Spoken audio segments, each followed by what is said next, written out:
Welcome, everybody, to an all-new episode of Fighting Lines with Brian Ciano. Thank you so much for joining me as I take my weekly look at everything going on in the world of combat sports. We got a lot going on this weekend, loaded once again with MMA, boxing, BKFC, all in action this weekend. We're going to talk about it all. We're going to start the show talking about the big announcements we got Thanksgiving Day and the days subsequently since about the UFC schedule for 2026.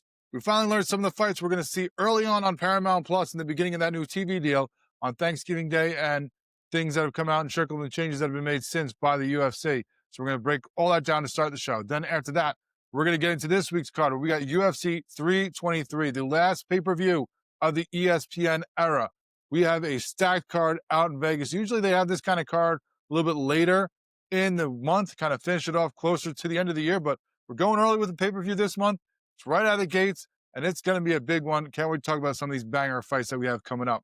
We'll also break down the PBC pay-per-view on Prime. Good boxing card. Talk about the top fight on that one. We'll also touch on some of the other fighters that are going to be involved. Give you a pick or two here or there for that card as well. Going to skip over the BKFC because unfortunately due to timing constraints, we did not get that in time with them having the Friday night card. But we'll recap that, of course, next week. Big card for them. Can't wait to watch that and get involved with the BKFC 85. All that coming up on today's show. Even hit on some more news that's coming out in boxing about some other things going on. All that on Fighting Lines with Brian Ciano. Make sure you follow us on social medias at Fighting Lines on X, at Fighting Line Pods on Instagram, Facebook, TikTok, YouTube, and wherever you're listening to the show, whether it be YouTube, Apple Podcasts, Spotify. Make sure you like, subscribe, rate it, do anything you can to get it out there for more people to check it out. I appreciate it. But let's get right into the action here on Fighting Lines with Brian Ciano. Well, we've been waiting for what seems like forever to get some announcements on what was going to start the 2026 calendar for the UFC as they move over to Paramount Plus. There's a lot of bandied about fights, some rumors about what was going to happen, titles that were going to be up for grabs, great fighters that are going to be coming back into the fold that we haven't seen for a long time. But nothing was set until we finally got the announcement on Thanksgiving Day. I guess they were just waiting for, marquee time, and CBS, part of the Paramount family, of course, had one of those football games on Thanksgiving Day.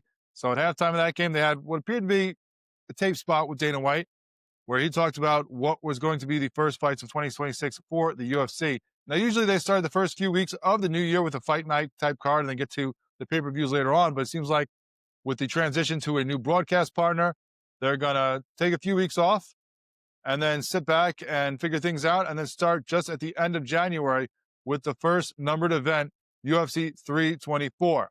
And then they're going to go right back to it a week later, 325. Get right back into what were pay-per-views, but now just part of your regularly scheduled subscription price there of Paramount Plus. And they're going to go to Australia for that one. We got a main event announcement for that one as well.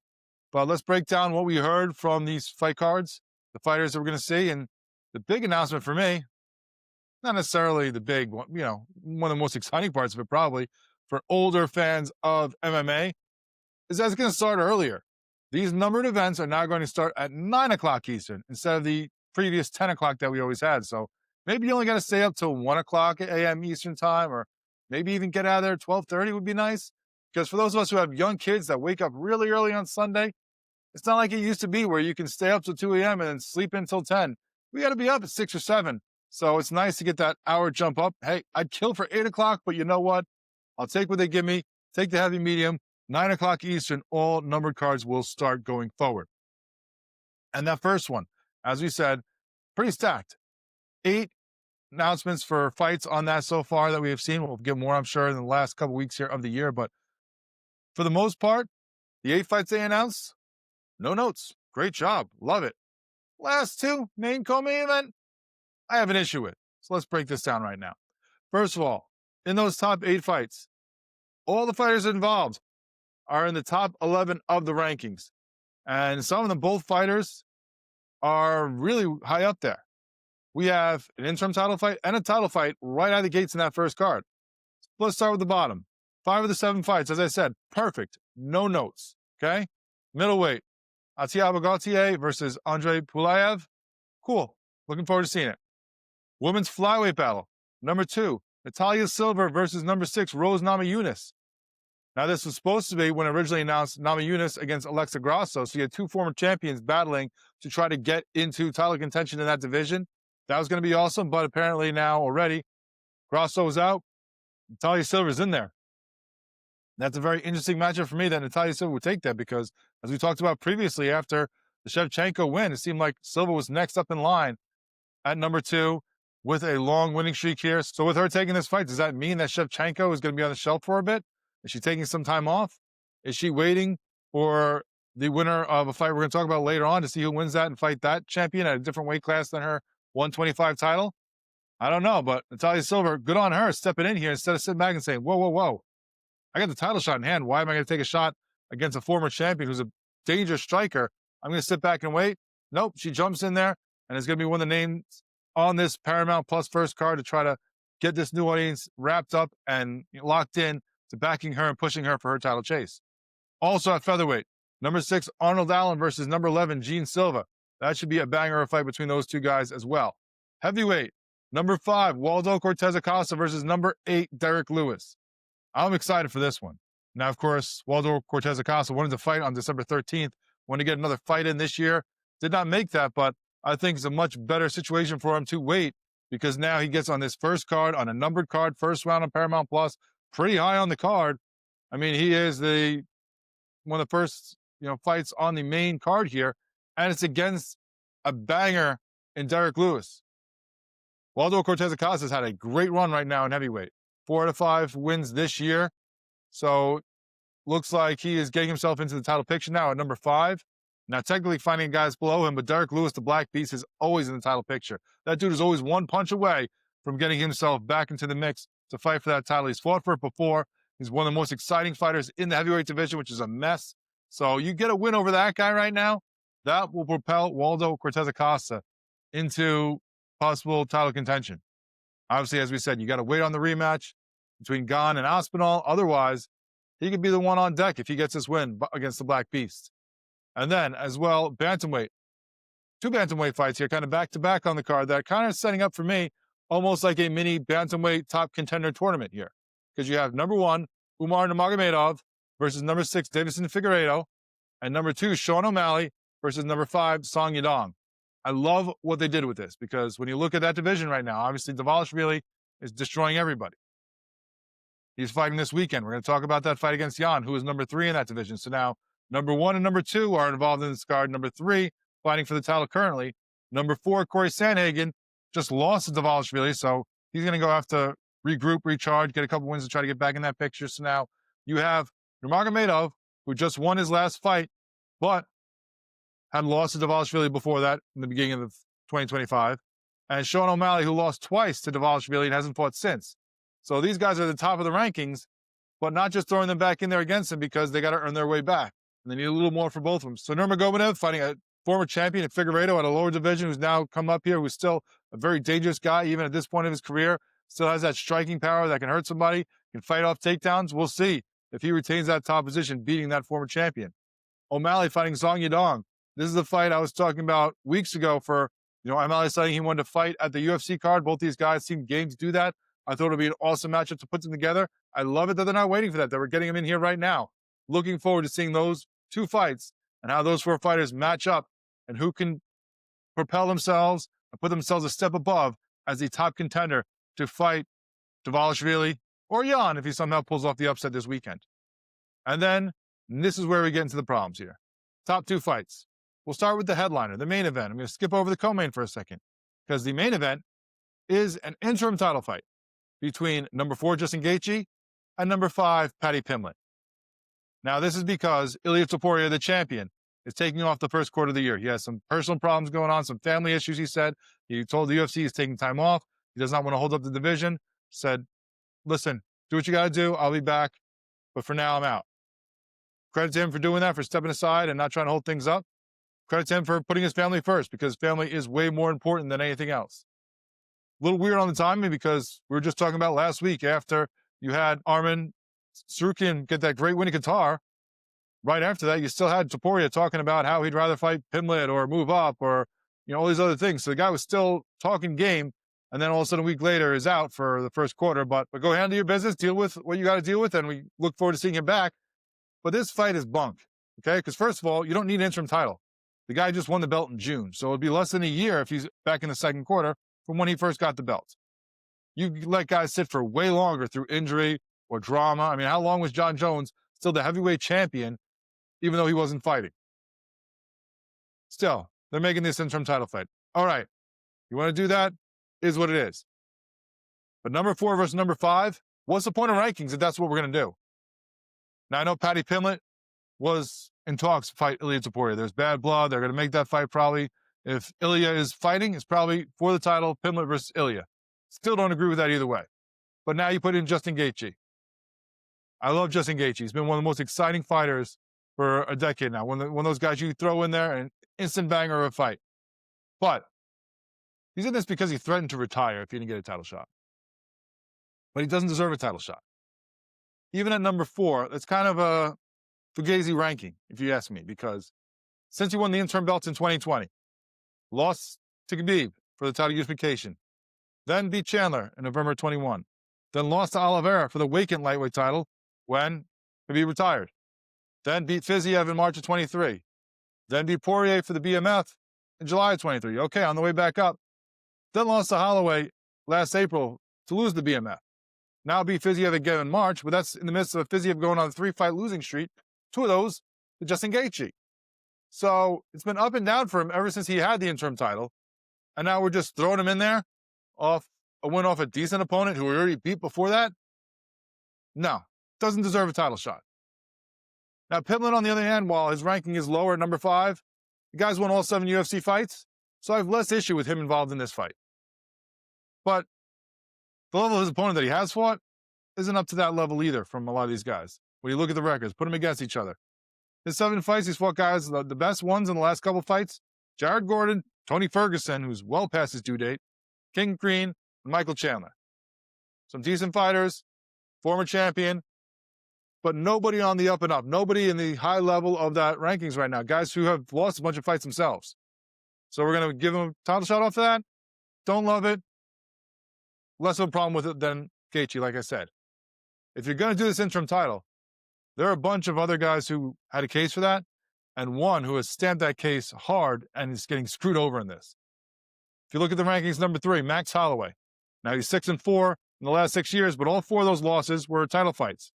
3 to Volk and 1 to Topuria last October. So he's had a bunch of title opportunities. I get maybe you don't throw him in there, even though he's coming off the win over Poirier to defend that BMF title that he took off at Gaethje. But if you're going to match up tit for tat, you beat Gaethje. How is he not over him? He is in the rankings. Why is he not in the title picture? Number 2, Charles Oliveira, former lightweight champ now. Number 2 in the rankings. I get why they're not throwing him just yet. Because again, even with these rankings, he beat Gaethje in 22, so should probably be over him. Lost to Makhachev for the lightweight title. Beat Dariush. Lost to Sarukian. Beat Chandler. Lost to Topuria for the lightweight title last June. And then beat Gamrot.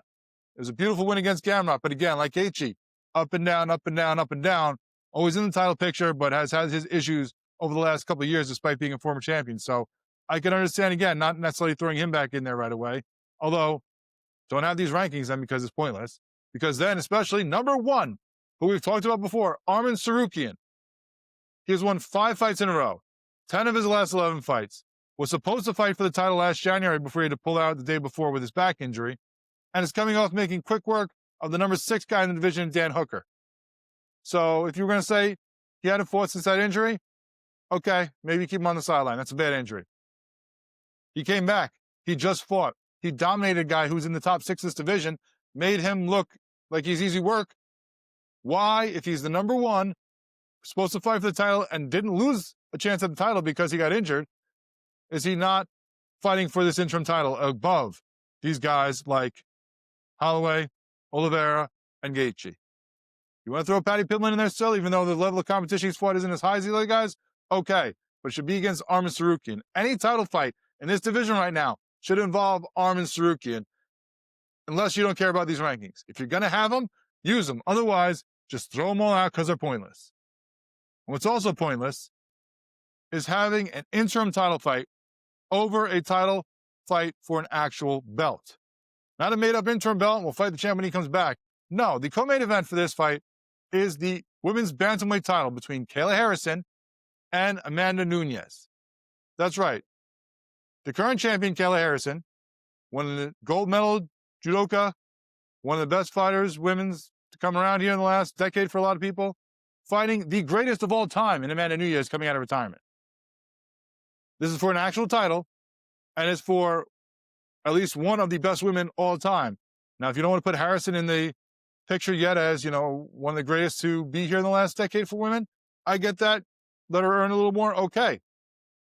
But she is the title holder fighting against the GOAT who's coming out of retirement to fight her. Not to mention, they have a lot of history. They used to train together. So, huge storylines. And you're making that the co-main? That's a slap in the face. And they do this all the time to the women because we talked about it weeks ago where the highest ranked fighters on those crappy UFC Apex cards were women's fights that were buried halfway down in the middle of the prelims, not even on the main card. I know all these women fights aren't the most exciting sometimes. And those fights that we talked about weren't. But if you're going to have these rankings, if you're going to be putting one for titles, how do you not give them respect of making them the top fight over an interim fight with two fighters that shouldn't be fighting for the title? That's ridiculous. Nunes is the GOAT. And you know what? I went back and looked because I know they give disrespect to the women all the time. Because the last woman's fight to headline a pay-per-view card or a numbered card, whatever you want to call it now because it's going to change, was Amanda Nunes. So you've done it before with her. Not with many, I get it. Sometimes you did that with Rousey. You've done it with Nunes. Shevchenko is always a bridesmaid, never the bride, it seems. There was some crazy stat that Chael Sonnen threw out right before that last fight that she had where it was like the 11th time that she was defending the title as a co-main, not a main event. I get it that they're not always the most exciting fights. There's plenty of guys' fights that aren't the most exciting that we throw as main events just because of the names. How do you have the actual title on the line between the greatest of all time and a woman trying to stake her claim as one of the greatest of all time, and it's not the main event, it is the co-main? That's a slap in the face completely. And speaking of slaps in the face, let's move on to the next card, because we found out the main event for the next card, 325 in Sydney. And it's going to be title defense at featherweight for Alexander Volkanovski going against number 2, Diego Lopez. Lopez, who he just beat for the title in his last fight. Lopez, who has had one fight since then. He won it, but he's had one fight since he lost that title fight. It was a great fight. Lopez had a second round stoppage since against Gene Silva. But how do you just rebook this right away and skip over some of the guys who have done some great things in that division, including someone who's ranked higher than him? Again, don't have the rankings if we don't use them. If you're looking at the rest of that division, if you're looking at those rankings, he's number 2. Okay. So then, because of that, number 3, Rodriguez, he's not getting that title shot because, 1, he's lower, and he's lost back-to-back fights before beating Pitbull in April. So he's 1 and 2 in his last 3. I'm not going to throw him in there. Number 4, Lerone Murphy, I think he's underrated there at number 4 because he's unbeaten. 9-0-1 in the UFC. And his last 4 wins were against Edson Barboza, Dan Ige, Josh Emmett, and Aaron Pico in August. And the Pico one was a first-round spinning back elbow. So I know there's been lots of fights where he hasn't been the most exciting. But the last one, he just dropped a guy in a similar fashion to the guy you're giving the title, Lopez. And he did it earlier. He did it quicker against a guy in Pico who you were trying to build up as the next title contender after bringing him in from Bellator/PFL. So he derailed your title plans for Pico, did it quicker than Lopez did against Silva, and he still gets jumped for the title shot. Okay, maybe you're just doing it because of the numbers there, which again, they could be really fugazi, these rankings, the way they rank them, the way you have IMG over, Rachmanov in that division. They change these numbers to suit their ways, but even then, as I said, Lopez is number 2. Number 1 is Movsar Evloev. Unbeaten. 9-0 in the UFC. Last 4 wins. Dan Ige, Diego Lopez, Arnold Allen, and Aljamain Sterling. All those are by decision like all of his UFC fights, but he beat the guy who you're putting in for this title fight. He beat a guy who was a former champion, Aljamain Sterling, and he's unbeaten. And he's number 1. How is he not getting that shot over a guy who's fighting a guy he just fought? He just beat Lopez. But he's more of a striker, more exciting, so we're going to throw him in there instead of giving the guy who's a higher-ranked fighter and beat that guy just because. It just drives you nuts the way they make these fights. If you're not going to use your rankings, don't have them. Don't lie to us that this is the way challengers stack up, because it makes no sense to then go around it and make fights where you got guys who are 4th and 5th and 7th jumping into title shots because you don't like the way the guy who's won fights, or you don't like the way that the guy who's ranked number 1, acted and pulled out. Then knock them down, knock them out, do something else. Because if you can't beat them and they're the top ranked contender, then they deserve the title shots.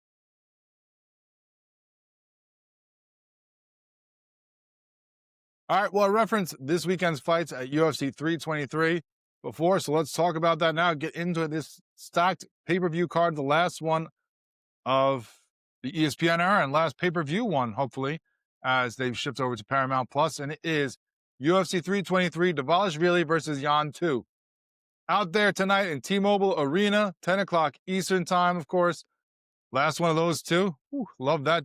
Can't wait for 9 o'clock. But anyway, this weekend, tonight, Bantamweight title on the line to headline this card, and it is Merab Dvalishvili versus Petr Yan, the number 3 in the Bantamweight division. Dvalishvili, the 34-year-old Georgian, is the winner of 14 fights in a row. If he wins this fight, he's going to tie Kamaru Usman for one of the longest streaks in the UFC. Still got a couple to go to catch Spider and others, but working his way towards that right now. Also fighting in his 4th title defense this calendar year. That's not 4th title defense ever. It's going to be the 4th one this year. The guy has been on a heater since he got this belt, and you love to see that. Too many times guys get titles and then just sit back and fight once or twice because they're getting the bigger paychecks. This guy wants to work, wants to give us a show every time, and we're looking forward to seeing it now against Petr Yan, the 32-year-old Russian, former bantamweight champion. 3-fight win streak for him coming into this fight. These guys matched up in March of 2023. Dvalishvili won that by unanimous decision, 50-45 on all judges' scorecards. So it wasn't even that 48-47, 49-46. No, swept all 5 and broke the UFC record for most takedowns attempted in a single fight. I'm expecting pretty much the same. Now, there's been talk about Yan was hampered a little bit, but you also had Dvalishvili was banged up too, allegedly. So since they had that fight, Dvalishvili's won 5 fights, 4 in just over a calendar year already, and has been dominant. Yan has won 3 in a row, so they're both on some good win streaks right now. But Dvalishvili has just been on another level from everybody in this division, Petr Yan included. I don't see him being able to stop the takedowns. No one can. And even if you do, he just keeps going at you until he gets them. So it's not going to be anything that Petr Yan's going to do to change the way the fight went the first time. Maybe he gets around here or there, but even if he somehow keeps on the feet, Dvalishvili can strike too. We saw that against Sandhagen, almost knocked him out. So I don't think there's anybody right now in this division that could beat Dvalishvili until I see it with my own eyes. Now he's minus 500 on the money line, so it's ugly. You have to throw it in parlays maybe, and most of his wins are by decision, and almost all of Jan's losses are by decision. So that's the way I'm looking to make some better odds on this one. Total rounds over 4.5, minus 410. Fight ends by points, minus 380. So the books are leaning heavily on it going all 5 rounds. Dvalishvili by points is minus 195. That's the way I'm going. Again, not sexy, not great odds. There's a lot of juice you got to lay there in order to get the win. So not the one that you want to stake the house on, but maybe one that you can use in as part of a parlay. Because the only way you're getting plus money on this fight is if you somehow take Petr Yan and swing for the fences that he gets a win. I'm not doing that.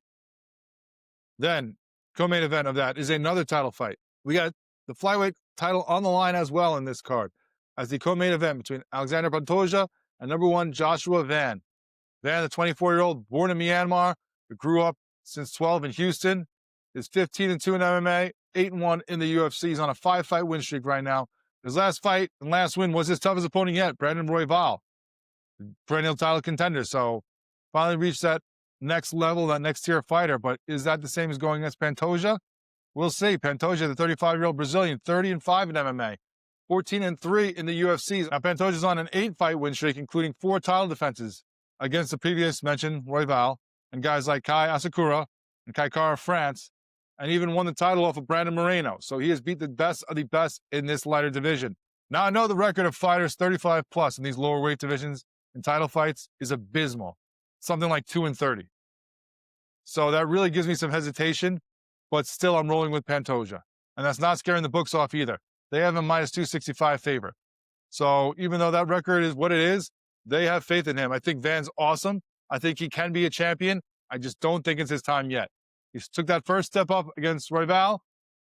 This is a different beast against Pantoja, I think. I think this is a next tier that he's just not ready for yet with some of the mistakes he makes and the risks he takes. He's a banger of a fighter, but I think Pantoja knows he's got to get to the ground and get this win and be smart about it.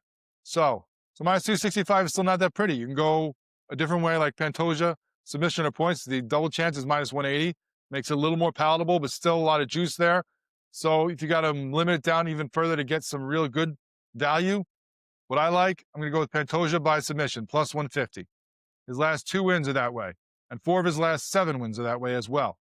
Going against a guy like Van, who's really good on the feet, but might have some more, issues on the ground against a great grappler like Pantoja, I'm going to roll with that's the way he's going to win this fight at plus 150. So it changes the odds from minus 265 or minus 180 to plus 250. So we're going to go with that for Pantoja by submission. Then also at flyweight, you have the aforementioned number 2, Brandon Moreno, the former champ, versus Tatsuro Taira.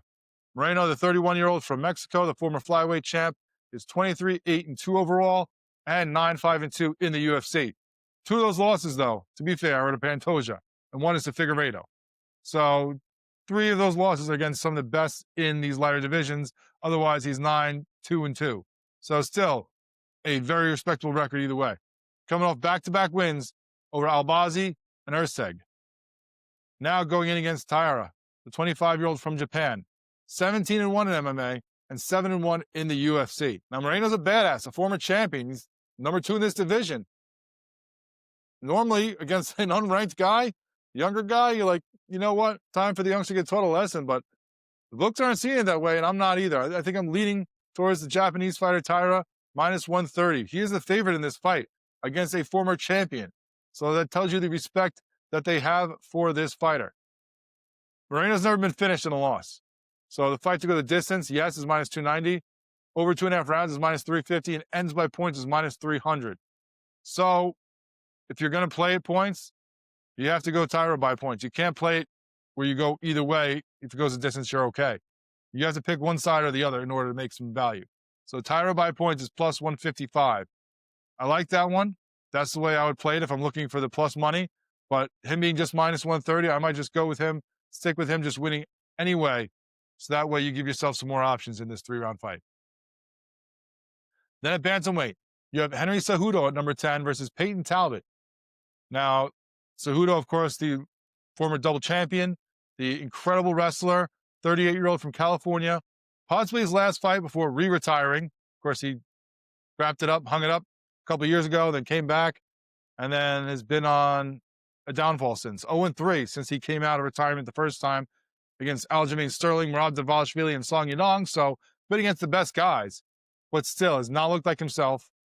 And, he said he'd come back and fight Moreno because apparently he has bad blood, even though Moreno's like, I thought we squashed that beef. But it doesn't look like Dana White would make that fight happen. I mean, the guy is highly ranked in Moreno against Cejudo, who's hanging on there, whose ranking is really just out of respect for what he did before, more so than what he's done now. That fight's not happening. It's not being made. So this is going to be his last fight. And in the way he's talking, it should be. It does not sound like he's really that interested in being there. It sounds like, yeah, I'm here, great. Like, he just doesn't sound like he's locked in like he used to be. That could be a facade. That could be him trying to trap us here, but I'm not buying it. Talbot, the 27-year-old from Nevada, 10-1 in MMA, 4-1 in the UFC. He's going to have a huge height and reach advantage, too. 6 inches of height, 6.5 inches of reach. He's one of the taller fighters in this division, while Cejudo's very short at 5'4". That all being said, Talbot is a big favorite at minus 290. I'm just not sure what this fight is. I'm not sure if they made this fight to try to set Talbot up on a path of beating a legend and making himself a name, or if they set up this fight to give Cejudo one swan song on the way out and get him that last win instead of him going out 0-4 since he returned. I don't know. Don't feel confident either way. Only thing I really feel confident is that it's going to go the distance. I'm not taking these guys to beat each other down and be out there in a round or two. 3-round fight, I think we go all 3. To go the distance is minus 215. Over 2.5 rounds, minus 270. And by points is minus 230. So obviously, Book feels the same. Now, none of those are great to throw money on just for that fight, just one off. But if you're throwing a parlay together, maybe you use, whatever the best line at the time is for your parlay, if you're going to use that fight. Otherwise, you maybe just stay out of it, watch it, and, watch a legend possibly go out on a shield here. You also have a light heavyweight battle between number 5, Jan Blachowicz, and number 11, Bogdan Guskov. Another one where probably a ranking that a guy doesn't deserve in Blachowicz. The former champion is 42, but he's 1-3-1 in the last 4 years, and still ranked number 5. Now he's coming off back-to-back losses to Pereira and Olberg almost 2 years apart because he got banged up in that Pereira fight. Had to have surgery on both his shoulders, a long recovery, contemplated retirement. For some reason, came back and put a rising contender in Olberg and lost again, and now it's still hanging on here against Guskov, the 33-year-old from Uzbekistan, who's 18-3 in his career, 4-1 in the UFC. He's won his last 4 fights, and his last one was a first-round KO of Krylov in July. Blachowicz has been awesome to watch. He could always try to use the ground game and neutralize his opponent's strikes, but at his age and what we've seen lately, I'm not buying it.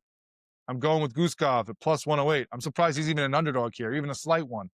Taking him at plus 108. Double shoulder surgeries, long recoveries, long in the tooth, not looking like he's long for this MMA world. I'm going to go with the younger guy here in Guskov, who's not that much younger. He's in his 30s, but still has more left. Then on the prelims, you have a battle at lightweight between Grant Dawson and Manuel Torres as the last fight before we get to that main card. Torres, the 30-year-old from Mexico, is 4-1 in the UFC, coming off a win over Drew Dober in March. Dawson, the 31-year-old American, 11-1-1 in the UFC. Yeah, I know. You hear Grant Dawson, you're like, yeah, he's always game, but you never put him in that upper echelon. The guy's not ranked, but somehow 11-1-1 in the UFC, coming on a 3-fight win streak here. He is the favorite, minus 235. I like him to win this fight. Torres is exciting. He does great striking, but Dawson has a knack for just neutralizing guys and dragging them down and smothering them and taking them away from their best game. So I'm going to go with him again, but I'm not going to go with the minus 235. I'm going to play it. I'm going to go by points, plus 450, because submission is a top pick at plus 155, but Torres has ground game, and 3 of the last 4 wins for Dawson are by points. So I'm playing points with Dawson at plus 450. I mean, the juice you get with that, how can you not? And then also you have a women's flyweight battle. Number 5, Macy Barber against number 9, Karine Silva. Silva, the 32-year-old from Brazil, is 5-1 in the UFC. Barber, the 27-year-old American, 9-2 in the UFC, on a 6-fight win streak, coming back after a long time off. So you do always have to worry about ring rust, but she is the favorite at minus 192. To go the distance is minus 205, over 2.5 rounds, minus 260, and by points, minus 220. So as we've seen with a lot of these women's fights, especially on these prelim cards for the last couple months here, they're expecting it to go all the way. I think it does too. I'm leading Barber minus 192, but unless you get better odds, unless you maybe play her by points, it might not be worth it to throw that money down on it, especially with her coming off the long layoff. But we'll see. We'll see what we need as we make our parlays and whatnot on fight night. And then don't forget to check out the early prelims on this one because, again, you have some names you're going to know. Number 14, Marvin Vettori, former title challenger, is on the prelims, as is Edson Barboza. Now, Barboza's been on a long losing streak. This might be, his last fight in the UFC if he loses this one.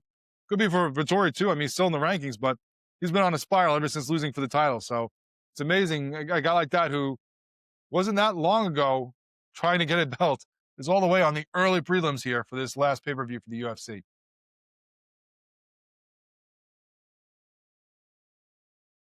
Now we have some boxing action tonight as well. Down in San Antonio, 8 o'clock Eastern, it is the PBC pay-per-view on Prime Video, headlined by the title fight for the vacant WBC Interim Junior Welterweight title between Lamont Roach Jr. and Isaac Pitbull Cruz. This is a fight I've gone back and forth on a couple times because obviously something like recency bias can play into this. And what we saw from Lamont Roach against Tank Davis, going the distance with him and really winning against him, besides the BS, oh, I got grease in my eye, so I took a knee and no one took a point from me stuff. I mean, he beat Tank Davis. He should have won that fight. He should be a champion coming into this fight, but he's not. And there's other factors as well that make me change my way of thinking here because Cruz, 27-year-old from Mexico, 28-3-1 with 18 wins by KO coming into this fight. He is the WBC Interim Super Lightweight Champion. He is coming off a win over Omar Salito in July by unanimous decision. He also has TKO wins over Rolly Romero and Gamboa. So he's had some high-level competition before. Fighting against Lamont Roach, the 30-year-old from DC. 25, 1-2 in his career. 10 wins by KO. Coming off that majority draw that I just mentioned against Tank Davis, where he got absolutely robbed. But that was his first fight at really upper-level competition, I thought. You know, some of the other guys he has are good fighters that he fought. Not the level of Tank Davis. Not the level that Cruz has fought already with guys like Gamboa, Rolly Romero. Now, again, going against Lamont Roach. He fought Tank Davis as well. He lost his fight against him, but went the distance with him. So, you know, he's had some great matchups against some top-level fighters before. Now taking on Roach, who is moving up to this new division. This is the first time he is fighting at junior welterweight. He was down at lightweight before this when he fought Tank Davis, which was the first time he moved up to the lat. So he went from super featherweight to lightweight, now to junior welterweight, and fight, not really getting used to the weight, not really fighting some lesser opponents, going right for title fights. Now, it worked out pretty well against Tank Davis, but Cruz is another tough fighter, and this is another upper weight class for him, at least, and that makes it tougher for me. That's a quick change. I don't know if I love that. So because of that, I'm going with Pitbull Cruz plus 190 to win this fight. That's right, he's an underdog, even though he is the one who's the heavier fighter, who has fought bigger fighters, who has won a title in bigger divisions than what Lamont Roach has fought at already, and has more knockout power. So plus 190, how can you not take that? If you look at the way the books are thinking this goes, total rounds set at 11.5, and it's over minus 460. So not only do they make it where you have basically a half round that you have to go to get the over, but it's also almost 5-1. And it ends by points as minus 490. So there's almost no doubt in the book's mind this is going the distance between these two fighters. So if you're going to get to a decision, why not take a chance on Cruz? Because it's anybody's game once you get to the judges. We've seen some wacky decisions in the history of boxing, but especially the last couple of years. We've talked about them on this show. So if there's a chance someone gets shafted, why not take the plus money fighter and see if you can do it?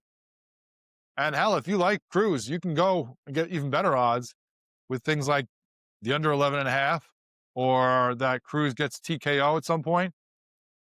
You can play that. But you know what? If you give me plus 190 just for him to win, I'll take the chance that he gets it one way or another and not get too greedy with it. So I'm rolling with Pitbull Cruz at plus 190 to win this fight. Now, you also have a middleweight fight between Arislani Lara and Johan Gonzalez.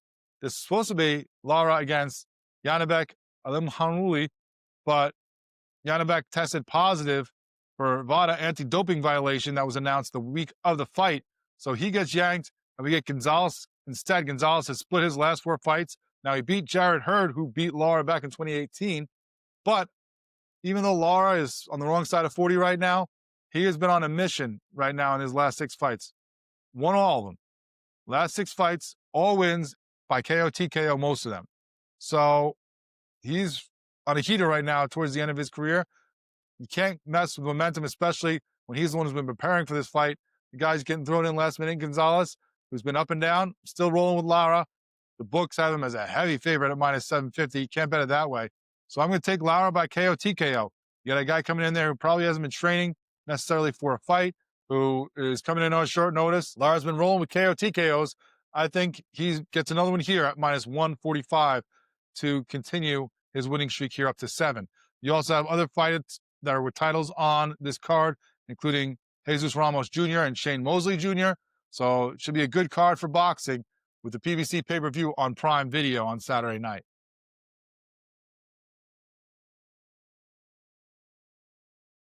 All right, before I get out of here, there's one more story that caught my attention that I wanted to talk about because it was just absolutely ridiculous. And that's that Terrence Bud Crawford is no longer an undisputed champion. Even after winning all those belts against Canelo, he is no longer undisputed because one of those belts got shipped from him by the WBC. No longer holds the super middleweight title for the WBC. Why? Because he wouldn't pay them. And I'm not saying oh, Bud Crawford, what a cheap guy who won't pay his bills. No, I think it's ridiculous on the WBC's part.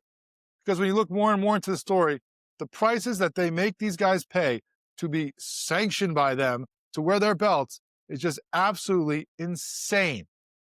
Okay? They said he wouldn't pay the sanctioning fee for his last 2 fights, including the Canelo fight. Well, that Canelo fight, they say he owed $300,000 plus fees alone for that one fight. Yeah, 300 grand for one fight just to wear their belt. Are you kidding me? When you look into it, a lot of these fighters are charged 3% of their purse to be sanctioned by one of these organizations, to be one of their champions. Are you kidding me? You're not a cornerman. You're not a manager. They take a big enough cut as it is. That's like what, 10, 15% of a guy's purse right there? And now 3% goes to the governing body, the ones that just say, oh, you're number this, you're number that, and okay, you guys fight for the title, and if you don't fight for the title, we're going to be really mad at you. They get 3% of the purse? Are you kidding me? They want 3% of a guy's purse just to put their 3 letters on some gold belt that he can wear and say he's their champ? That's ridiculous. I mean, if you have lower level fighters who aren't making that much, then you do a percentage versus a flat fee. I can understand that a little more, because if a guy's making 100 grand, 50 grand, whatever it is, because some of these guys with belts that are lower on a card aren't going to make what the headliners are making, okay. Once you get to a certain point, it just be a flat fee. And it shouldn't be that much, that's for damn sure, for a bunch of stiff suits that sit around and do nothing but just point their fingers at who they want to fight to say that it costs this much for you to be part of them. Is just ridiculous. 300 grand or 3% of a guy's purse? Get out of here. Who the hell are you? You're not the fighter. You're not the one people come to see. It doesn't matter what 3 letters are on that belt. They don't care, the fight fans. They're coming to see the fighter, not the WBC or the WBO or the WBA or whatever ring or whatever other belts that we are coming up with, because there's too many of those. There's what, like 6 different belts? And there's like 20 different weight divisions? No wonder why these guys look like they're making a ton of money, because they are just extorting the hell out of everyone in boxing. That is ridiculous. And it's not like the UFC is that much better, because there's just corruption in fight sports overall. Now the UFC is trying to get in there with their reform to the Muhammad Ali Act, where they want to have a little carve out so they can do it their way, where they just control everything and monopolize it. They say, well, you know what? You don't have to do it our way. You can go be with these other guys too. But if you want to be part of us, you have to sign your firstborn away. I mean, that's what they do. And they say it's because, well, then we can make the best fighters with the best fighters. We can put the top guys against each other, because those other promoters don't want to do that. Except we just went through all the fights they're making that don't involve the #1 ranked fighter in the division. So it's corruption all around, corruption all the way up and down. But it's just ridiculous to me that one of these sanctioning bodies would try to charge a guy 300 grand just so you can hold their shiny belt at the end and say you're their champion. It is just insane. And now it makes more sense why guys like Usyk walked away from one of their titles. Crawford's doing the same thing. I wouldn't be surprised if more and more fighters say, you know what? This is ridiculous. Why are we putting up with these clowns? And just move on and do their own thing. Because we don't care which championship belt they have or if they have all of them. We just care if they're great fighters. We care if they're exciting. And they don't need those for that, that's for sure. Thanks for tuning in to another episode of Fighting Lines with Brian Ciano. Make sure you follow us on social media at all our handles at Fighting Lines, on X at Fighting Lines Pod, on Instagram, on Facebook, on TikTok. Follow us on Apple, YouTube, and Spotify. Make sure you like the show, subscribe, get us up there in the rankings and in the world and out there for people to see. We appreciate that. We'll be back next week with an all-new episode where we'll recap what happens at UFC 323, as well as preview that UFC Fight Night card in Vegas, the last one for the ESPN era. We'll also preview the PFL Lyon card. A lot of title fights on that as well. On the top of that card, looking forward to seeing that, including Cyborg getting back into the mix and Nemkov fighting for the heavyweight title. We'll also talk about BKFC 85. We didn't get a chance to talk about that this weekend because of timing, but we'll recap what happened there, as well as touching on what happened on this boxing card down in San Antonio. So much to talk about next week on Fighting Lines with Brian Ciano. We'll talk to you then.